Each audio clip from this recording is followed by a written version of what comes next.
அனைவருக்கும் வணக்கம். நாம் இந்த வீடியோவில் கோவிந்தவாடி அகரத்தில் இருக்கக்கூடிய ஸ்ரீ தட்சிணாமூர்த்தி திருக்கோயிலை தான் இன்றைக்கி இந்த வீடியோவில் முழுமையாக சுற்றி பார்க்க போகிறோம். வாங்க. காஞ்சிபுரத்திலிருந்து 16 கிலோமீட்டர் தொலைவில் இந்த கோவில் அமைந்திருக்கு.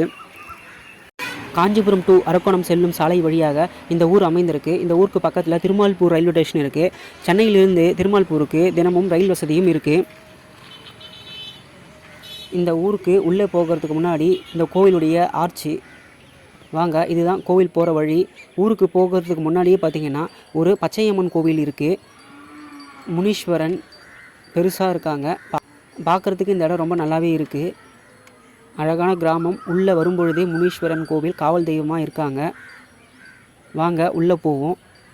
இந்த ஊருக்கு சில பேருந்து வசதிகளும் இருக்குது.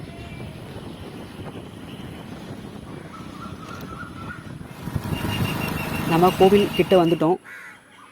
இதுதான் நம்ம பார்க்க வந்த ஸ்ரீ தட்சிணாமூர்த்தி திருக்கோவில். கோவிந்தவாடி என்ற ஊரில் அமைந்திருக்கு. இந்த கோவிலுக்கு தினந்தோறும் பக்தர்கள் அதிகளவு வந்துக்கிட்டே இருக்காங்க. வியாழக்கிழமை அதிகளவு பக்தர்கள் வந்து சாமி தரிசனம் செய்கிறாங்க. இந்த கோவில் நடைத்திறப்பு பார்த்திங்கன்னா காலை 7 மணிலிருந்து மதியம் 12 மணி வரையிலும் இந்த கோவில் திறந்திருக்கும். மாலையில் 4 மணிலிருந்து இரவு 8 மணி வரையிலும் இந்த கோவில் திறந்திருக்கும்.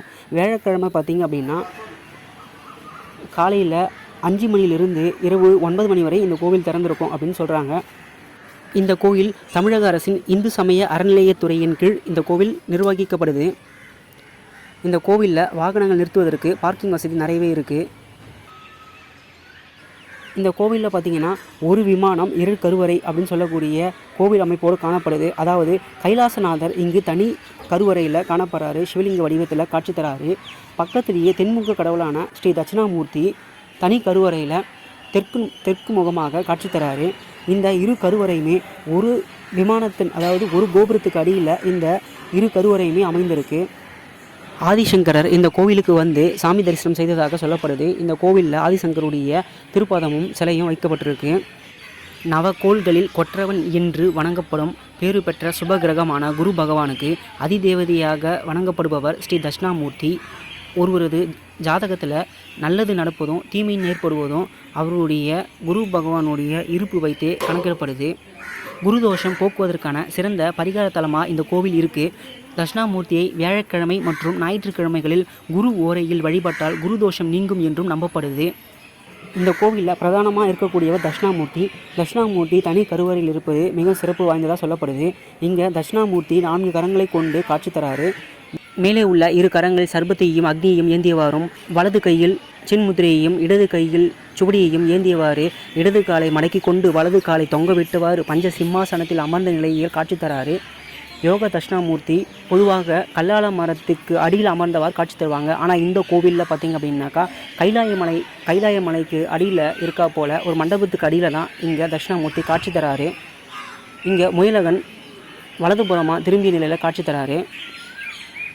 இந்த கோவிலுடைய கருவறை சுற்றி பாருங்கள், அதிகமான நுட்பமான சிற்பங்கள் காட்சி தருது. பொதுவாக இந்த வகையான சிற்பங்களுக்கு கும்ப பஞ்சர கலைபாணியில் அமைந்த சிற்பங்கள் என்று சொல்லுவாங்க. இங்கே பாருங்கள், உங்களுக்கே நல்லாவே தெரியும். மிக சிறிய நுணுக்கமான சிற்பங்கள் ரொம்ப அழகாக செதுக்கியிருக்காங்க. மிக பழமையான கோவில். கோவிலை சுற்றி பாருங்கள், சண்டிகேஸ்வர பெருமான் தனி கோவில் இருக்கார்.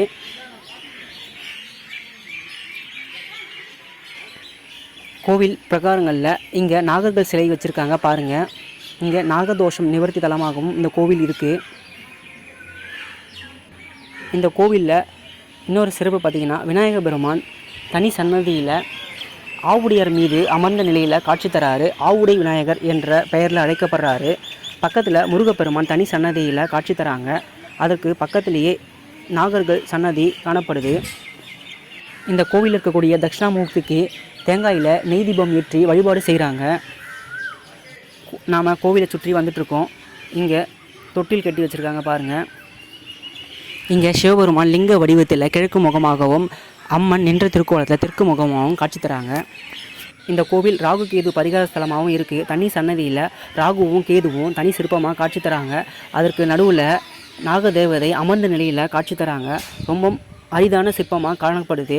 இந்த கோவில் வந்தீங்கன்னா இதெல்லாம் மறக்காமல் பாருங்கள். இந்த கோவிலுடைய தலைவிருட்சமான கல்லால மரம் இங்கே காணப்படுது பாருங்கள். கல்லால மரம் என்பது விழுதுகள் இல்லாத ஆலமரம் அப்படின்னு சொல்கிறாங்க. பார்ப்பதற்கு ஆலமரம் போன்றே காணப்படும். ஆனால் விழுதுகள் பெரிய அளவு இருக்காது, சிறியதாக தான் இருக்குது பாருங்கள்.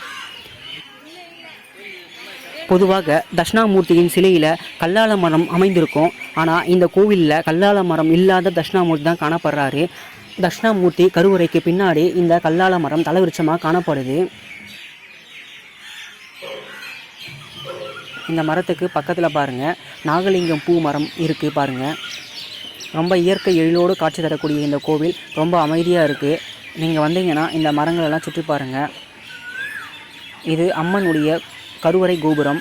இங்கே அம்மன் அகிலாண்டேஸ்வரி என்ற திருநாமத்தோட நின்ற திருக்கோலத்தில் காட்சி தராங்க.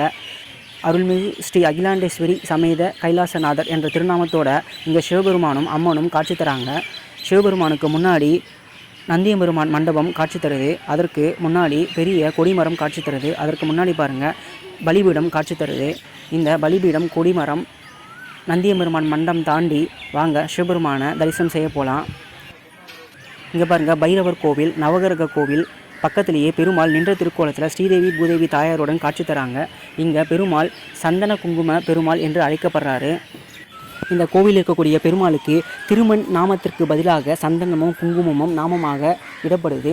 இந்த கோவில் இருக்கக்கூடிய பெருமாள் சிவபெருமான பாடல்களால் துதித்து வழிபாடு செய்து சிவதீட்சை பெற்று சிவபெருமானிடம் ஞானோபதேசம் பெற்றிருக்காரு. இங்கே சிவபெருமான் தட்சிணாமூர்த்தியாக குரு வடிவத்தில் பெருமாளுக்கு ஞானோபதேசம் செய்ததால் யோக தட்சிணாமூர்த்தியாக காட்சி தராரு. கோவிந்தர் திருமால் பாடிய ஊர் என்பதால் கோவிந்தர் பாடிய அகரம் என்று இந்த ஊர் அழைக்கப்பட்டிருக்கு. காலத்தால் மருவி கோவிந்தா பாடி அகரம் என்றும் அழைக்கப்பட்டிருக்கு. தற்போது இந்த ஊர் கோவிந்தவாடி அகரம் என்று அழைக்கப்படுது. சிவபெருமானின் 64 வடிவங்களில் ஒன்றுதான் ஸ்ரீ தட்சிணாமூர்த்தி வடிவம். இந்த தட்சிணாமூர்த்தி வடிவமும் நவகிரகங்களில் வணங்கப்படும் குரு வடிவமும் ஒன்று அல்ல. குரு வழிபாடு வேறு, தட்சிணாமூர்த்தி வழிபாடு வேறு. நவகிரகங்களில் வணங்கப்படும் குரு பகவானின் அதிதேவதையாக இந்த தட்சிணாமூர்த்தி பகவான் குருவாக இருப்பதால் இந்த குருவை வணங்குவதால் அந்த குருவுடைய பலன் நமக்கு கிடைக்கும் என்பதால் தான் இந்த கோவில் குரு பரிகாரஸ்தலமாக விளங்கப்படுது அப்படின்னு சொல்கிறாங்க. இந்த நவகிரகங்களில் சுபகிரகமான குரு பகவானுக்குரிய அதிதேவதை என வணங்கப்படும் கோவிந்தவாடி ஸ்ரீ தட்சிணாமூர்த்தியை வழிபட ஈசனின் திருவருளையும் குருவருளையும் ஒரு சேர பெறலாம் என்று சொல்கிறாங்க. உங்களுக்கு வாய்ப்பு கிடைச்சா நீங்களும் இந்த கோவிலுக்கு வந்து சாமி தரிசனம் செய்யுங்க. யோக நிலையில் இருக்கக்கூடிய ஸ்ரீ தட்சிணாமூர்த்தி பெருமானையும் லிங்க வடிவத்தில் காட்சி தரக்கூடிய கைலாசநாத பெருமானையும் அகிலாண்டேஸ்வரி தாயாரையும் வணங்கி சாமி தரிசனம் செய்யுங்க. இந்த கோவிலுடைய லொக்கேஷன் மேப் இந்த வீடியோக்கு கீழே டிஸ்கிரிப்ஷனில் கொடுக்குறேன் பாருங்கள். இந்த கோவிலை பற்றி வேறு ஏதேனும் தகவல்கள் உங்களுக்கு தெரிஞ்சிருந்தால் இந்த வீடியோக்கு கீழே கமெண்ட் பாக்ஸில் கமெண்ட் பண்ணுங்கள். மீண்டும் வேறொரு கோவில் சந்திப்போம். நன்றி, வணக்கம்.